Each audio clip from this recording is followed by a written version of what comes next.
नमस्कार दोस्तों, फरवरी 2008 John com और ब्रायन एक्टन नहीं ब्रायन कॉर्नर नहीं, द एम्प्लॉयज ऑफ याहू से जॉब छोड़ने के बाद ट्विटर में जाते हैं, वहां से भी उन्हें रिजेक्शन मिल जाती है। उसके बाद वो फेसबुक में जाते हैं, वहां से भी उन्हें रिजेक्शन मिल जाती है। उसके बाद वो सोचते हैं अपनी खुद की ऐप बनाने का ऐप स्टोर के लिए, जिसका नाम था व्हाट्सएप। जी हाँ, वही ऐप जिससे आपको डेली गुड मॉर्निंग मैसेजेस मिलते हैं, वही ऐप जिससे आप कॉलिंग करते हैं। पर हमेशा हमारे मन में एक क्वेश्चन रहता है कि हम और ऐप्स भी तो यूज कर सकते हैं, पर हम यही ऐप क्यों यूज करते हैं और ये ऐप पैसा कैसे कमाती है? तो आइए जानते हैं इस वीडियो में।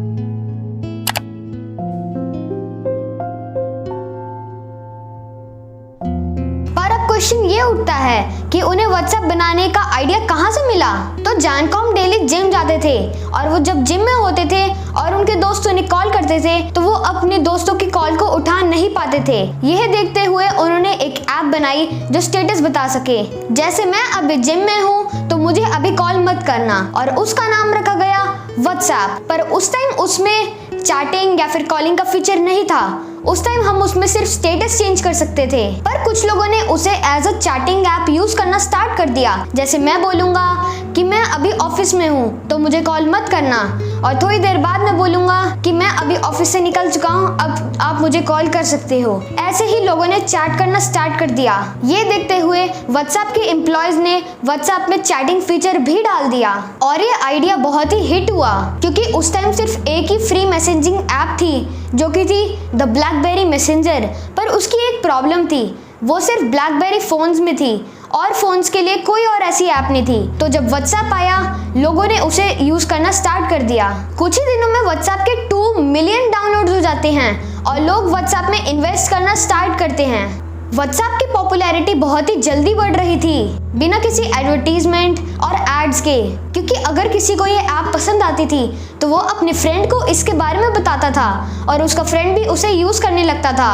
अगले 10 सालों में व्हाट्सएप ऐप स्टोर के टॉप 10 ऐप्स में आ जाती है। उसे हर कंट्री में यूज करा जाता था एक्सेप्ट अमेरिका, क्योंकि वहां पे व्हाट्सएप की नीड ही नहीं थी, as telephone companies flat rates देती थी एसएमएस के। स्टार्टिंग में बहुत छोटी टीम व्हाट्सएप को ऑपरेट करती थी बहुत ही कम कॉस्ट में, पर उनका बिगेस्ट एक्सपेंस था वो एसएमएस भेजना जो फोन नंबर वेरीफाई करने के लिए यूज होता है। तो अब क्वेश्चन ये उठता है कि उन्हें इस एक्सपेंस के लिए पैसे कहाँ से मिलते थे? तो उन्हें कुछ इन्वेस्टमेंट्स मिली थी, पर वो इनफ नहीं थी व्हाट्सएप को रन करने के लिए, तो उन्होंने $0.99 पर ईयर चार्ज करना स्टार्ट कर दिया। उसकी ग्रोथ बिल्कुल भी डाउन नहीं गई, बल्कि वो ऊपर जाने लगी। जैसे जैसे टाइम बीतता गया वैसे वैसे व्हाट्सएप में फीचर्स ऐड होते गए। 2011 तक ऐप स्टोर में व्हाट्सएप टॉप ऐप बन चुकी थी। बाय द वे, अगर आपको ये वीडियो अच्छी लग रही है तो प्लीज लाइक एंड सब्सक्राइब करें, ये आपके लिए तो फ्री है पर हमें इससे बहुत ज्यादा मोटिवेशन मिलती है। और अब इस स्टोरी में एंट्री होती है फेसबुक की, जहां से सब कुछ खराब होना स्टार्ट हो जाता है। वैसे तो 2012 से ही मार्क जकरबर्ग व्हाट्सएप को खरीदने की कोशिश कर रहे थे, पर ये डील फाइनलाइज होती है 2014 में फॉर $19.5 बिलियन।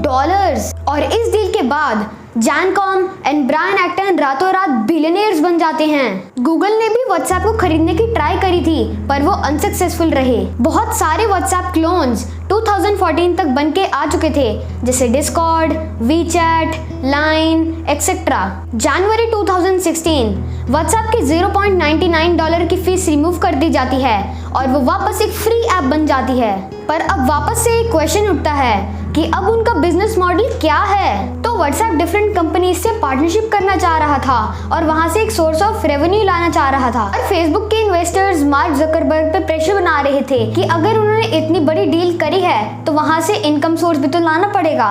और मार्क उल्टा व्हाट्सएप के फाउंडर्स पर प्रेशर बना रहे थे। सितंबर 2017 ब्रायन एक्टन अपनी जॉब से रिजाइन कर देते हैं और उसके कुछ ही महीनों बाद जॉन कॉम भी अपनी जॉब से रिजाइन कर देते हैं। और 2018 तक मार्क जकरबर्ग को पूरा कंट्रोल मिल जाता है व्हाट्सएप का। और उसी साल फेसबुक लॉन्च करता है व्हाट्सएप बिजनेस।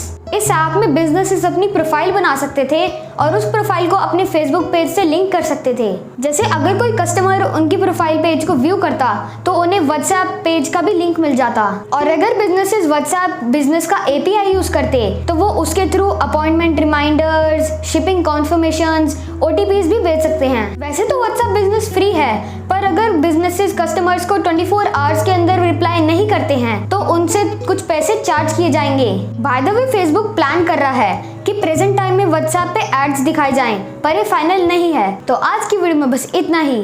जय हिंद, सत श्री अकाल, आदाब, नमस्ते।